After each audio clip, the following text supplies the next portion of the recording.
यवतमाल जिले के झरी जामनी तहसील के रायपुर गांव में हुई बेमौसम बारिश और तेज आंधी ने आदिवासी क्षेत्र में भारी तबाही मचाई है।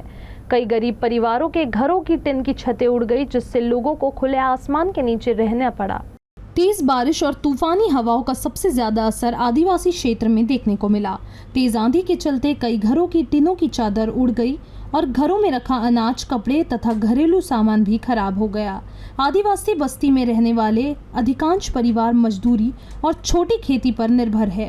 पहले से आर्थिक संकट झेल रहे इन परिवारों के सामने अब रहने और रोजमर्रा की जरूरतों का बड़ा संकट खड़ा हो गया है। घटना की जानकारी मिलते ही श्यामा दादा कोलाम ब्रिगेड की प्रदेश अध्यक्ष इंदिरा बोदरे ने प्रशासन से तुरंत पंचनामा कर प्रभावित परिवारों को आर्थिक सहायता देने की मांग की है।